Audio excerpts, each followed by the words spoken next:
नमस्कार, स्वागत है आपका। आप देख रहे हैं सी न्यूज भारत। मैं हूं आपके साथ इशिता तिवारी। छोटा उदयपुर तालुका के पुनियावाट में गुजरात जोड़ो अभियान के तहत डेडियापाड़ा के विधायक चैतर वसावा की विशाल जनसभा भव्य रूप से संपन्न हुई।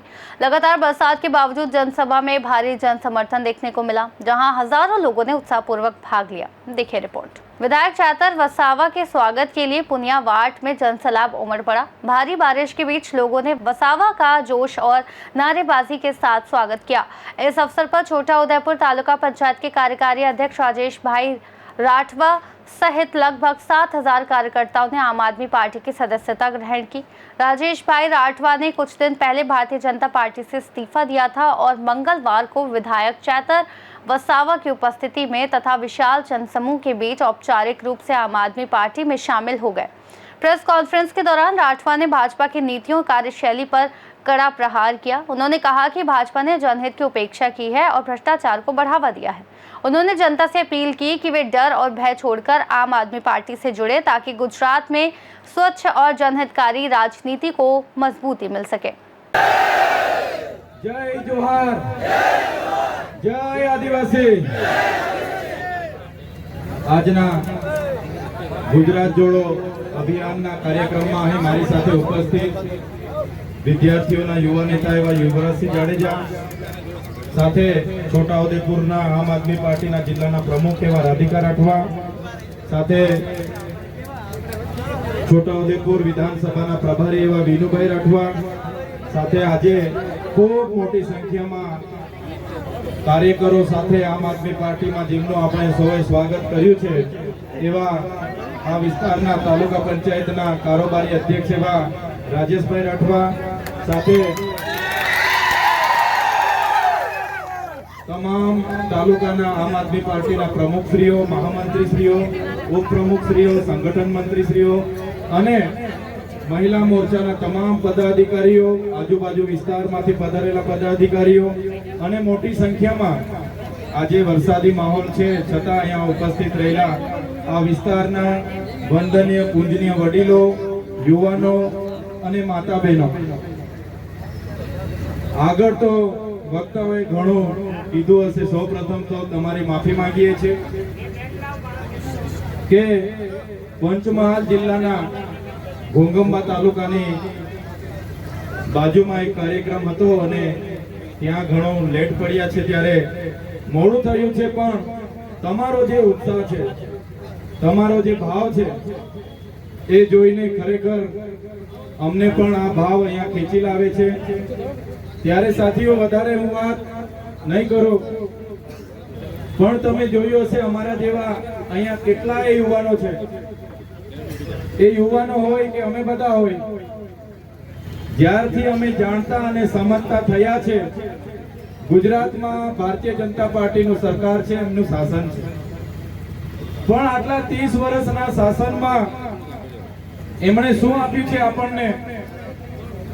મેં અહીંયા છોટાઉદેપુરની જનરલ સિવિલ હોસ્પિટલમાં ગયા વર્ષે મુલાકાત લીધી હતી। ડોક્ટરોની ત્યાં ભરતી નહોતી, જગ્યાઓ ખાલી હતી, સાધનો યોગ્ય નહોતા, ડિલિવરી માટેની બહેનોને રિફર કરવામાં આવતી હતી। એ જ પ્રકારે અહીંયા પુનિયાવાડની ધરતી પર આજે ઊભા છે ત્યારે અહીંની એકલવ્ય મોડલ શાળાની પણ મેં ગયા વર્ષે મુલાકાત લીધી હતી। આ વિસ્તારમાં શાળાઓમાં પૂરતા શિક્ષકો નથી, શાળાઓના ઓરડાઓ નથી, એ બાબતે પણ ભૂતકાળમાં અમે રજૂઆતો કરી છે। અહીંયા જીએનએમના નામે બોગસ કોલેજો ચાલતી હતી, અહીંયા નકલી સિંચાઈની કચેરી હતી, ત્યારે પણ અમે સરકારને અહીંયા આવેદન પત્ર આપીને અહીંયા વિરોધ પ્રદર્શન કરીને ધ્યાન દોર્યું છે। ત્યારે જ્યારથી 2022ની વિધાનસભાની ચૂંટણીમાં ચૂંટાયા અને ચૂંટાયા બાદ જ્યારે અમે ગુજરાતના આદિવાસી અંબાજીથી ઉમરગામના વિસ્તારના લોકોના કામકાજ કરવાનું શરૂઆત કર્યું, લોકોના અવાજ બનવાનું શરૂઆત કર્યું। તમે પોસ્ટ મેટ્રિક શિષ્યવૃત્તિની યોજના હોય, મનરેગા કૌભાંડની યોજના હોય, નલ સે જલના કૌભાંડની યોજના હોય, 73 ડબલ એની જમીનોના કૌભાંડની યોજના હોય કે આ વિસ્તારમાં નર્મદાનું પાણી મળે, એનો અવાજ આપણે જ્યારે પણ કર્યો છે ત્યારે આ સરકારને બધું ગમતું નથી અને સરકારે અહીંની વરવી વાસ્તવિકતા સ્વીકારવાની જગ્યાએ વિકાસ વિકાસ વિકાસ એમના વિકાસની રથયાત્રાઓ એ લોકો ફેરવી રહ્યા છે। ત્યારે અમે બધા સરકારમાં આવી રજૂઆતો કરી એમને વાસ્તવિક ચિત્ર બતાવીએ એટલે સરકાર પોલીસનો ઉપયોગ કરીને અમારા જેવા ધારાસભ્યને પણ જેલોમાં મોકલે છે। તમે જોયું હશે હમણાં બાપુએ કીધું યુવરાજસિંહ જાડેજાએ કે મંત્રીમંડળ હમણાં બદલે છે, પણ આપણા વડવાઓ કહેતા હતા કે ભેંસ ઓછું દૂધ આપે તો ભેંસના ખીલા બદલવાની કરતા આપણે ભેંસ જ બદલી નાખવા પડે। ત્યારે આ લોકો ભલે મંત્રીમંડળ બદલતા હોય, આવનારા 2027 માં આપણે બધાએ સરકાર જ બદલી નાખવાની છે। ત્યારે આપણે સરકાર જ બદલી નાખવાની છે। 30 વર્ષ એ લોકોને આપ્યા છે માત્ર ભ્રષ્ટાચાર। આપણા વિસ્તારમાં એક નાનો કામ કરાવવા માટે આપણે પૈસા આપવા પડે એટલો મોટો ભ્રષ્ટાચાર એમણે કર્યો છે। એ ઉજાગર કરી એટલે અમારા જેવા નેતાઓ પર પોલીસનો ઉપયોગ કરીને ખોટા કેસો કરવામાં આવે છે। તમે જોયું હશે હમણાં એટીવીટીની યોજનાની મીટિંગ છે એમ કરીને અમને બોલાવ્યા। એટીવીટીની યોજના એટલે તમે જાણો છો આપણા વિસ્તારના લોકોના પીવાના પાણી, રોડ, રસ્તા, ગટર લાઈન, આવાસ, શિક્ષણ, આરોગ્ય માટે અમારે આયોજન કરવાનું હોય છતાં આ લોકોએ પ્લાનિંગ પણ મને બોલાવ્યા અને ત્યાં કોન્ટ્રાક્ટરોને એમાં સભ્ય તરીકે એમણે લીધા। ત્યારે મેં એટલી જ રજૂઆત કરી કે અમે ચૂંટાયેલા લોકો અહીંયા સભ્ય તરીકે બરાબર છે, અમે કોઈ પણ એનજીઓ, કોઈ પણ બહારના કોન્ટ્રાક્ટરો કે કોઈ પણ એજન્સીઓને અહીંયા સભ્ય તરીકે અમે ગ્રાન્ટ આપવાના નથી। બસ આટલી વાતમાં ત્યાંના ભાજપના લોકોએ મારી સાથે પ્રાંત અધિકારી કચેરીમાં ઝઘડો આખો કર્યો। તમે જોયું હશે નાની એવી બાબતમાં આખો ઝઘડો કર્યો અને ત્યાંના સાંસદ આખું ટોળું લઈને આવ્યા। આખા જિલ્લાની પોલીસ એમના ગૃહમંત્રીએ મોકલી આપી અને મને તાત્કાલિક ધોરણે એરેસ્ટ કરી લેવામાં આવ્યો, મારી ધરપકડ કરવામાં આવી। ત્યારે તમે જોયું હશે જે પ્રકારે પોલીસે મારી સાથે વર્તન વ્યવહાર કર્યો, ધક્કો માર્યો, ધક્કા મૂકી કરીને ઘસડીને જીપમાં બેસાડીને લોકો લઈ જવા લાગ્યા। મારા પરિવારના લોકો મને મળવા માટે આવ્યા, મારા સાથી આગેવાનો મળવા માટે આવ્યા, પણ ભાજપના નેતાઓ એમના ગૃહમંત્રીનું પોલીસ પર એટલું બધું દબાણ કે આખી રાત રાજપીપળાની જેલમાં રાખવામાં આવ્યા, પણ ઘરેથી લાવેલા ટિફિન કે કપડા કે કોઈ વસ્તુ મને આપવા નહીં દીધી। એક સામાન્ય બાબત જ્યારે બને તો મામલતદાર બેઠા હોય અને મામલતદાર ત્યાં તમને અડધા કલાકમાં જામીન આપી દેતા હોય છે, ત્યારે આવી સામાન્ય બાબતમાં પણ 307 જેવી ગૃહમંત્રીના ઈશારા પર ગંભીર કલમો નખવામાં આવી અને એ કલમોના આધીન મને સેશન કોર્ટમાં રજૂ કરવામાં આવ્યો। સેશન કોર્ટમાં મારા વકીલો જે મેં કર્યા હતા મારા કેસ લડવા માટે, એ વકીલો ગેટ પર આજીજી કરે કે સાહેબ અમે ચૈતરભાઈના વકીલો છે, અમને અંદર જવા દો, અમે કેસ લડવા માટે આવ્યા છે। છતાં પોલીસ પર એટલું બધું ગૃહમંત્રીનું દબાણ કે પોલીસ એક પણ વકીલને અંદર નહોતા આવવા દેતા, આજીજી કરે અને બાદમાં કોર્ટમાં મારા જામીન રદ થયા। તમે સોશિયલ મીડિયા, મોબાઈલના વિડીયો થકી જોતા હશો સામાન્ય બાબતમાં નર્મદા જિલ્લાનો વતની એટલે મને નર્મદા જિલ્લાની જેલમાં રાખવા પડે, એની જગ્યાએ મને વિતાડવા માટે સેન્ટ્રલ જેલ વડોદરા, જે સયાજીરાવ ગાયકવાડે બનાવેલી જેલ, અંગ્રેજો વખતની જેલમાં મને રાખવામાં આવ્યો। ત્યાં 1600 થી 1700 પાકા કેદીઓ, કોઈને 10 વર્ષની સજા પડે, કોઈને 15 વર્ષની, કોઈને 20 વર્ષની, કોઈને આજીવન પડે, કોઈને ફાંસીની સજા પડે, કોઈ આતંકવાદની પ્રવૃત્તિમાં પકડાય, કોઈ ગોધરાકાંડમાં પકડાય, એવા કેદીઓ સાથે એકલા કોટડીમાં હાઈ સિક્યુરિટીમાં મને રાખવામાં આવ્યો। એક અંધારી કોટડીમાં, અંદર ટોયલેટ, બાથરૂમ, અંદર પીવાનું પાણી, અંદર જ જમવાનું આવે એટલે સવારે ખોલીને પકડી લેવાનું અને જેલનું જમવાનું, જેલની સાદડી પર ઊંઘવાનું, એમ કરીને ઘરના મળવા આવે, મુલાકાત નહીં આપે। મારા આગેવાનો બરોડા જેલ પર આવીને આખો દિવસ બેસે પણ સરકાર મુલાકાત નહીં આપે। ઉપરથી એટલું બધું ગૃહમંત્રીનું દબાણ કે મને એ પ્રકારની જેલમાં એમણે રાખવું પડ્યું. તમે જોયું હશે જેલમાંથી છૂટ્યા બાદ અને જેલ દરમિયાન પણ મેં જેલ બદલીની માંગ કરી હતી મારા વકીલે કે ચૈતરભાઈ જ્યાં રહે છે ત્યાં ખૂબ સાપ નીકળે છે. મેં જે કોટડીમાં મને રાખવામાં આવ્યો ત્યાં જ્યારે મને દિવસે ખોલવામાં આવે એટલે બ્લેક કોબરા નીકળે, ફેણિયા નાગ, જે ફેણથી નાગ એ ડંખ મારે એટલે અડધા કલાકમાં માણસ મરી જાય. ત્યારે મેં જેલની બદલી માંગી, ત્યારે કોટડીની બદલી પણ ના થાય, જેલની બદલી પણ ના થાય અને એમ કરતા કરતા તારીખ પર તારીખ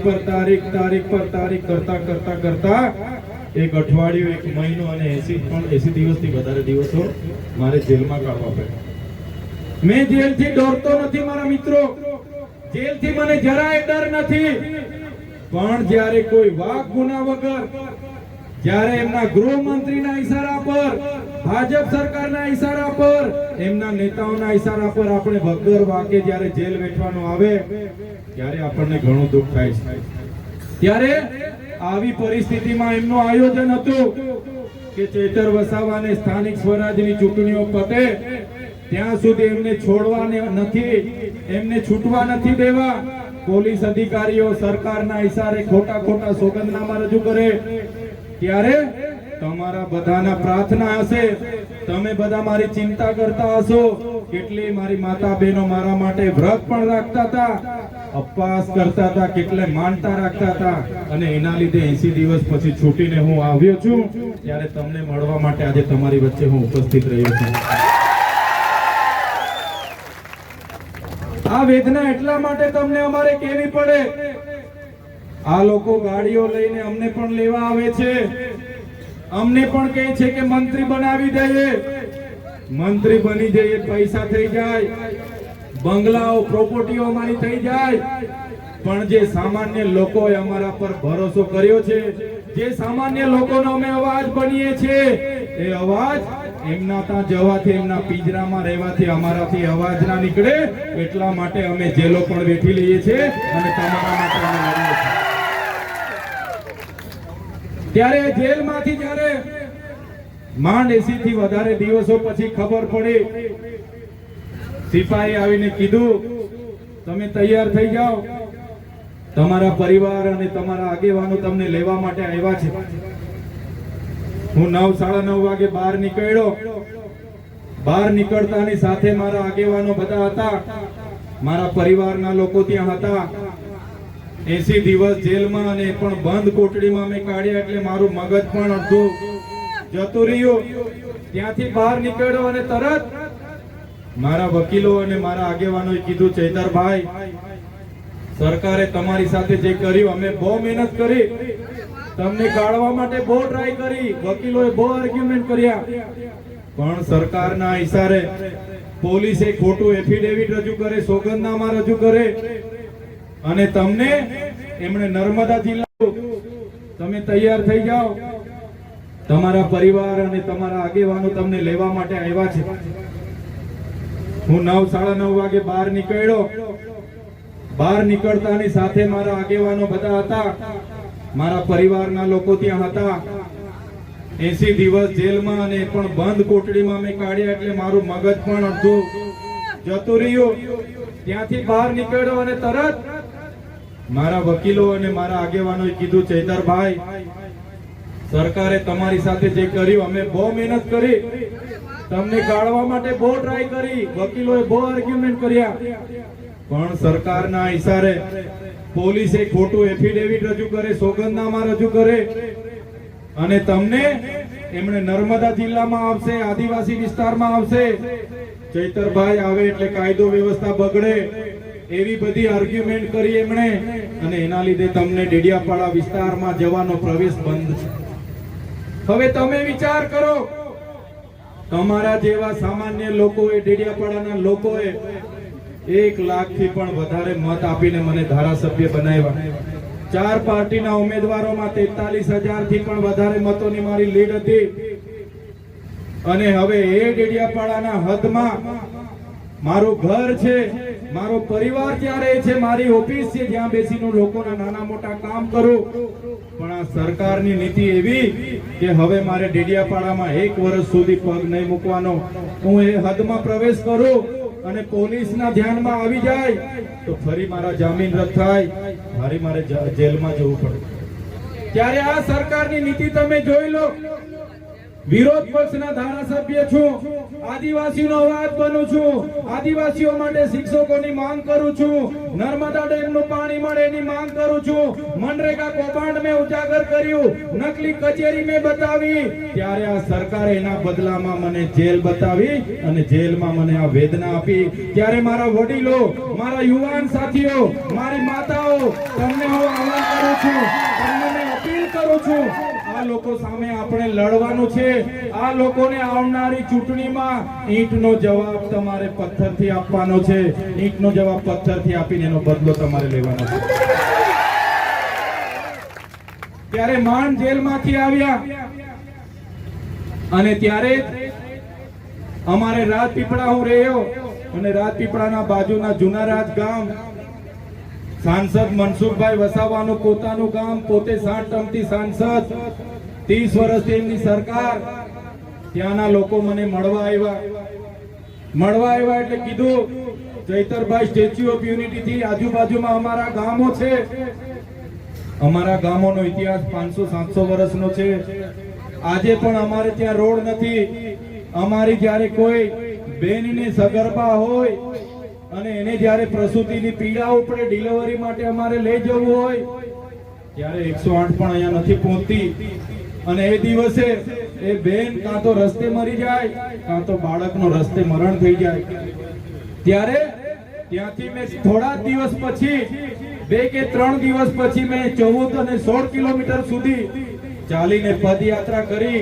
ત્યારે ભાજપના કેટલાક નેતાઓએ કીધું, આને ડેડિયાપાડામાંથી બહાર કાઢી દીધા છે, હવે રાજપીપળા રહે છે અને રાજપીપળામાં કેવડિયા અને જૂના રાજના લોકો માટે હવે લડવા લાગ્યા છે, એમને હવે નર્મદામાંથી બહાર કાઢો. ત્યારે નેતાઓને પણ મેં કહેવા માંગુ છું, તમે મને ડેડિયાપાડાથી કાઢી નાખશો, તમે મને નર્મદાથી પણ કઢાવી દેશો, પણ આ ચૈતરભાઈ વસાવા અમારા લોકોના દિલોમાં રહે છે. અમારા લોકોના મન અને દિલો પર અમે બધા રાજ કરીએ છીએ. ત્યાંથી અમને તમે ક્યારે કાઢી નથી શકવાના. અને અમારી લડાઈ એ જળ, જંગલ, જમીન, આદિવાસીઓની સંવિધાનિક અધિકારોની છે, 5મી અનુસૂચિની છે, પૈસા એકની છે, એ ક્યારે બંધ નથી થવાની. ત્યારે સાથીઓ, એ લોકો જે પ્રકારે અમારા પર વેદના, અમારા પરિવારે એટલું દુઃખ વેઠ્યું, અમારા આગેવાનો એટલું દુઃખ વેઠ્યું, આવા કપડા સમયમાં પણ, આવા દુઃખના સમયમાં પણ તમે બધા લોકો અમારી ચિંતા કરતા હતા, અમારા આગેવાનોને પૂછતા હતા. અને જ્યારે મારા સમર્થનની વાત આવે, આવેદન પત્ર આપવાનું હોય, કોઈ જગ્યાએ રજૂઆતો કરવાની હોય, પોતાની 2 વ્હીલ પર, પોતાની 4 વ્હીલ પર પોતે પેટ્રોલ અને ડીઝલ નાખીને તમે પહોંચી જતા હતા. ત્યારે મને ભાવ હતો કે છોટાઉદેપુર જિલ્લામાં નવા વર્ષે જવાનું છે અને મારા રાજેશભાઈ, વિનુભાઈ, રાધિકાબેન રાઠવા અને બધાએ આગ્રહ કર્યો કે તમે આવો, અમારા યુવાનો, અમારા વડીલો તમને મળવા માંગે છે. ત્યારે મારા વડીલોના આશીર્વાદ લેવા, મારી માતાઓના આશીર્વાદ લેવા માટે જ આજે તમારી વચ્ચે ઉપસ્થિત થયો છું. અમારી ટીમ ખૂબ નાની છે. અમારા રાજેશભાઈ આજે અમારી સાથે જોડાયા છે. આ લોકો રાજેશભાઈનો ઇતિહાસ કાઢશે. રાજેશભાઈને પણ આવનારા દિવસોમાં હેરાન કરી શકે, વિનુભાઈને પણ કરી શકે, મને પણ કરી શકે. એમની 30 વર્ષની સરકાર છે, એમની પાસે પોલીસ છે, એમની પાસે ઈડી છે, એમની પાસે સીબીઆઈ છે, પણ અમારી પાસે તમારા જેવી ઈમાનદાર જનતા છે. અમે કોઈના બાપથી ડરવાના નથી. જ્યાં સુધી તમે અમારી સાથે છો, ત્યાં સુધી અમારી પાસે હિંમત છે, તાકાત છે. અમે તમારો અવાજ ક્યારે દબાવવાની દઈએ. તમારા અધિકારોનો અવાજ આવનારા દિવસોમાં તાલુકા, જિલ્લા પંચાયતોમાં પણ ગુંજવાનો છે, આવનારા દિવસોમાં વિધાનસભાઓમાં પણ ગુંજવાનો છે. હું જેલમાં હતો પછી છૂટીને આવ્યો, મારા મોબાઈલો પણ એ લોકોએ જમા લઈ લીધા. બાદમાં મેં મોબાઈલોમાં જોયું તો આ વિસ્તારના કેટલાક ધારાસભ્ય અને સાંસદો અને એક તો આ બાજુના મંત્રી એ જાહેર મંચ પરથી કહેતા હતા કે ચૈતર વસાવા તો ગયા, હવે 2 વર્ષ સિવાય બહાર ન અમે આવવા દઈએ, ચૂંટણીઓ પતી જશે છતાં એ બહાર ન આવવા દઈએ. પણ આજે અમારા સામાન્ય, આજે અમારા આદિવાસી વડીલોના, અમારી માતા બહેનોના આશીર્વાદથી અમે અહીંયા આવ્યા છે. ત્યારે એ નેતાઓને પણ કહેવા માંગુ છું, तुमको क्या लगता था, तुमको क्या लगता था नहीं लौटेंगे? गलत. जब तक तोड़ेंगे नहीं तब तक छोड़ेंगे नहीं. हमको क्या अंडू पंडू गंडू झंडू समझ के रखा है क्या? ये चैतर वसावा है, चैतर वसावा कभी झुकेगा नहीं. बस તમારા આશીર્વાદ હશે, તમારા હરેક મોરચામાં લડવા માટે આગેવાનો તૈયાર છે. તમે રાતે 12 વાગે કહેશો, રાજેશભાઈ એમની ટીમ 12 વાગે આવશે. તમે રાતે 2 વાગે કહેશો, વિનુભાઈ અને ટીમ રાતે 2 વાગે આવશે. હંમેશ માટે અમે લડવાના છે. પણ સાથીઓ, આવનારા દિવસોમાં જ્યારે ચૂંટણીઓ આવવાની છે એમાં તમારામાંથી સારા લોકોએ સત્તાનું સુકાન સંભાળવું પડશે અને સત્તા એમની પાસેથી આપણે ખોજીને એ સત્તા પર બેસીને એ લોકોને આપણે પાવર આપણો બતાવવો પડશે. એ લોકોને પાવર આપણે બતાવવો પડશે. ત્યારે આપણે મતાધિકારનો ઉપયોગ કરીને આવનારા દિવસોમાં પરિવર્તન લાવવાનું છે. જે અમને હેરાનગતિ થઈ છે, જે અમારા પરિવાર પર વેઠ્યું છે, આ તમારા ભાઈ પર જે સરકારે દમન કર્યું છે, અમને જે વેદના આપી છે, મારા વડીલો, મારા યુવાનો, મારી માતા બહેનોને કેમ છું, એનો બદલો તમારે તાલુકા જિલ્લા પંચાયતોમાં લેવાનો છે. સરકાર સામે લડો એટલે તમને જેલ થાય. અમારા રાજુભાઈ કરપડા, પ્રવીણભાઈ રામ, એમણે કીધું કે ખેડૂતોને સરકારે જાહેર કરેલા ભાવ મળવા જોઈએ. સરકારે મકાઈના ભાવ 2100 જાહેર કર્યા તો ખેડૂતોને 2100 મળવા જોઈએ, 1800 નહીં ચાલે. એમણે કીધું કે સરકારે કપાસના ભાવ 1622 રૂપિયા જાહેર કર્યા, અમારા ખેડૂતોને 1622 મળવા જોઈએ, એમાં 1200 રૂપિયા નહીં ચાલે. ત્યારે એ લોકોને પણ આજે 85 જેટલા આગેવાનોને આ સરકારે જેલમાં નાખ્યા છે. ત્યારે આવનારા દિવસોમાં ખેડૂતોની લડાઈ પણ આપણે લડવાની થશે. ત્યારે મારા વડીલો, મારા યુવાનો, તમને હું કેમ છું, જ્યારે પણ લડવાનું થશે, બસ તમે અમારા માટે એક દિવસ ફાળવજો.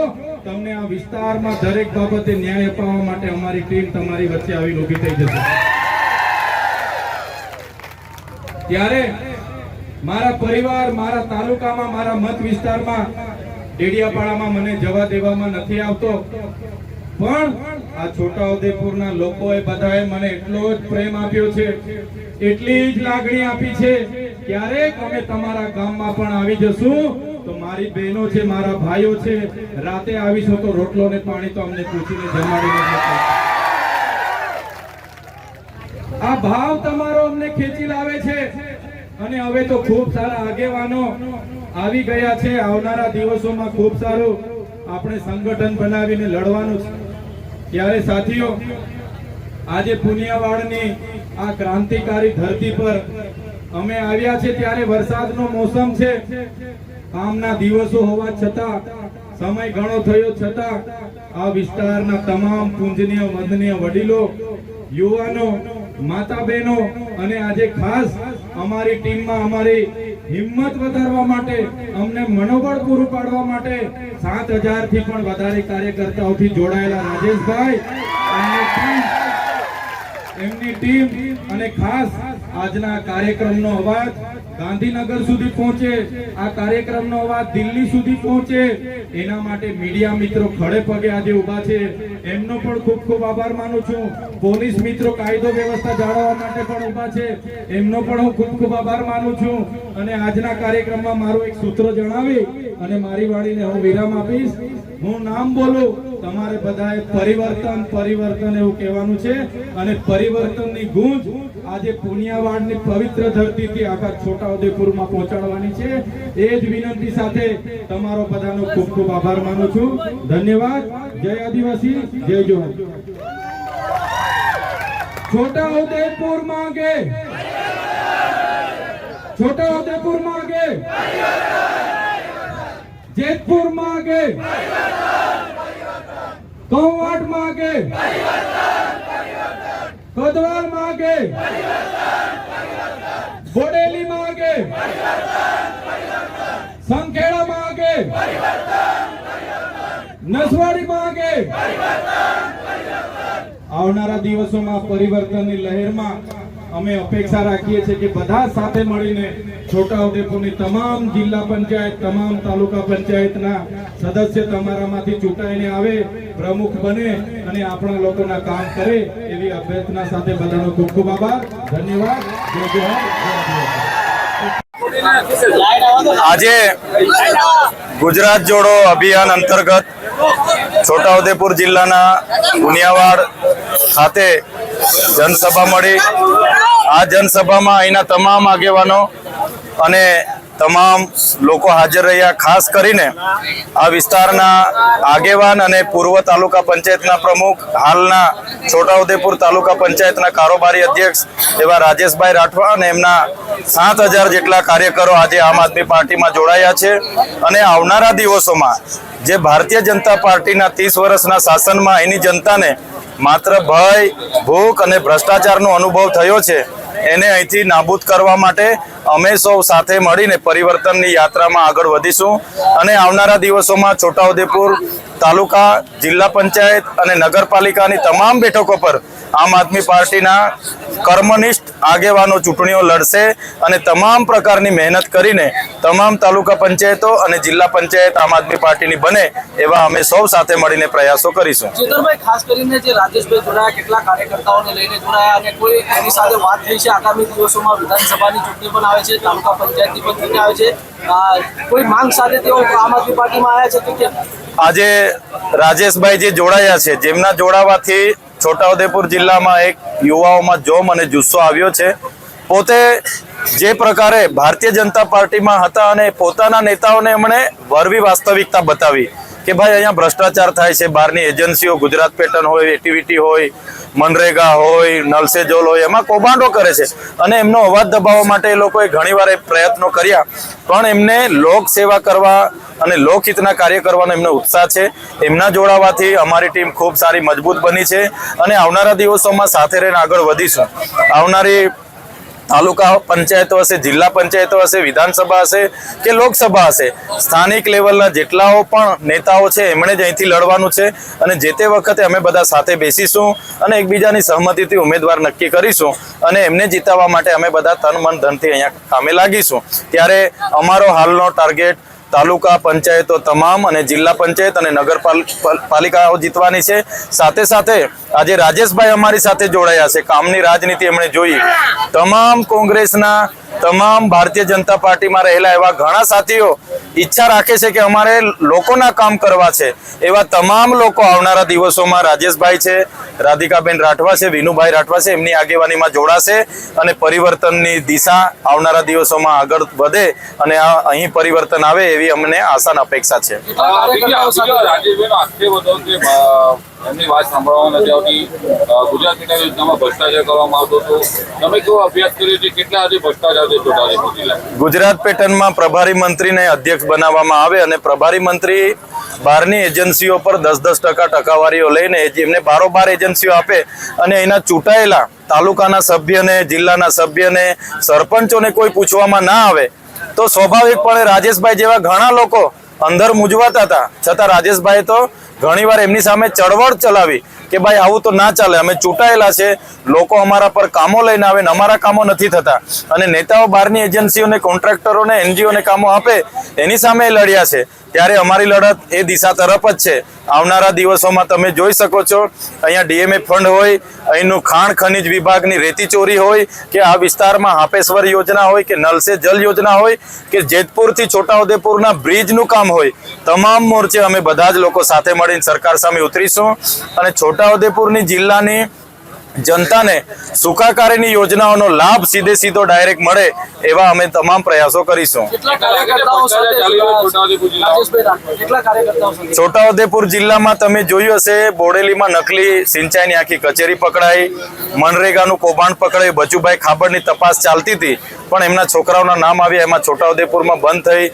આ વિસ્તારમાં ડીએમએફ ફંડમાં બારોબાર કૌભાંડો થાય છે. આ વિસ્તારમાં તમે જોયું હશે, નલ સે જલમાં એટલા બધા કૌભાંડો છે. ખાણ ખનીજ વિભાગ અમારો ખેડૂત એક ટ્રેક્ટર ભરીને રેતી લેવા જાય એના પર કેસ કરે છે અને આ લીજોમાં હજારો ટન રેતી રાતોરાત ઉલેચાઈ જાય છે. તો અમારી લડાઈ અનુસૂચિ 5 અને પૈસા એક્ટ આ વિસ્તારમાં લાગુ હોય, સ્થાનિક લોકોને, સ્થાનિક ગ્રામ પંચાયતોને બારોબાર કામ મળે અને સ્થાનિક ગ્રામ પંચાયતોને પૂછીને ગ્રાન્ટ વાપરવામાં આવે એ દિશામાં અમે આવનાર દિવસોમાં આગળ જઈશું. પ્રોજેક્ટ પાવર આવી રહ્યો છે 28 ગામોમાં, આ માટે ચેતરભાઈ વસાવા શું કરશે? અમે આવનારા દિવસોમાં ત્યાંના આગેવાનોની જે સમિતિ છે એની સાથે મીટિંગ અમે લેવાના છે અને અમારે એમના માટે, એમના રક્ષણ માટે અમારે સડકથી લઈને સદન સુધી સરકાર સામે ઉતરવું પડશે તો અમે ઉતરીશું. અને જે પણ સરકાર અહીંયા પ્રોજેક્ટો લાવવાની વાત કરે છે એમને એક પણ ઇંચ જમીન આ વિસ્તારની હવે અમે આપવા માંગતા નથી. રાજેશભાઈની જેમ ભાજપમાં અને કોંગ્રેસમાં હજુ પણ કેટલાક એવા કાર્યકર્તાઓ છે કે જે ગુમરામણ અનુભવી રહ્યા છે, એવા લોકો માટે ચેતર વસાવાનો કોઈ સંદેશ? અમારી ટીમ બધા જ લોકોને અપીલ કરે છે, આવો 30 વર્ષના શાસન દરમિયાન આપણે ભય, ભૂખ અને ભ્રષ્ટાચાર જ જોયો છે, તો આવો બધા સાથે મળીએ અને પરિવર્તન લાવીએ. એવા ઘણા સારા સાથીઓ કોંગ્રેસમાં છે, ભારતીય જનતા પાર્ટીમાં છે અને ત્યાં એમને કેટલાક જૂના જોગીઓ આગળ આવવા નથી દેતા. તો તમે બધા અમારી સાથે આવો અને આવનારા દિવસોમાં તાલુકા, જિલ્લા પંચાયતો અને વિધાનસભાઓ બધા સાથે રહીને લડીએ અને આ વિસ્તારમાં પરિવર્તન લાવીએ એવી આપણા માધ્યમથી એવા તમામ લોકોને હું આમ આદમી પાર્ટીમાં જોડાવા અપીલ કરું છું. ચેતરભાઈ, ખાસ કરીને તમે જેલમાંથી છૂટ્યા પછી એક ચર્ચા એવી ચાલી રહી છે કે ચેતરભાઈ વસાવા આગામી દિવસોમાં ભારતીય જનતા પાર્ટીમાં જોડાય અને તેઓને મંત્રી પદ આપવામાં આવશે. આ વાત સાચી કે ખોટી? આજે જે પ્રકારે આટલી નાની ઉંમરમાં ગુજરાતની જનતાએ 18 વર્ગની જનતાએ મને પ્રેમ આપ્યો છે, મારું સન્માન કરે છે, મારું સ્વાગત કરે છે, જેલ દરમિયાન પણ એમણે મારી ખૂબ ચિંતા કરી છે, ત્યારે તમે આજે જોવ છો જ્યારે મારે જવાનું થાય 2-2 કલાક લોકો ખાધા પીધા વગર ફૂલહાર લઈને ઊભા હોય, આ મારા માટે બહુ મોટી વાત છે. મંત્રી, મુખ્યમંત્રી કરતાં પણ આ મને વિશેષ મળ્યું છે. ત્યારે ચૈતરભાઈ વસાવા જે વખતે ભારતીય જનતા પાર્ટીના પ્રદેશના નેતાઓ એમને સાંસદની બેઠક લડાવવા માટે 3 વખત મારી સાથે મિટિંગો કરી, મને મંત્રી બનાવવા સુધીની તે વખતે 2024માં એમણે ઓફરો કરી હતી, ત્યારે પણ નથી જોડાયા. ચૈતરભાઈ વસાવા નેતા પેદા કરવાનું કામ કરશે. આવનારા દિવસોમાં તાલુકા પંચાયતો, જિલ્લા પંચાયતો અને વિધાનસભામાં ચૈતરભાઈ વસાવા જેવા હજારો લોકો લડે, જીતે અને લોકોનું કામ કરે, એ કામ ચૈતરભાઈ વસાવા કરશે. छोटाउदेपुर से सी न्यूज संवाददाता शकील बलोच की रिपोर्ट। छोटाउदेपुर के पूनिया वार्ड में हुई इस जनसभा ने गुजरात की राजनीति में नई हलचल पैदा कर दी है। चैतर वसावा के नेतृत्व में आम आदमी पार्टी का जनाधार लगातार बढ़ता दिख रहा है, जबकि विपक्षी दलों के लिए ये सभा एक मजबूत संदेश साबित हुई है। इस खास रिपोर्ट में इतना ही। देश और दुनिया की तमाम बड़ी जानकारियों के लिए बने रहिए सी न्यूज भारत के साथ।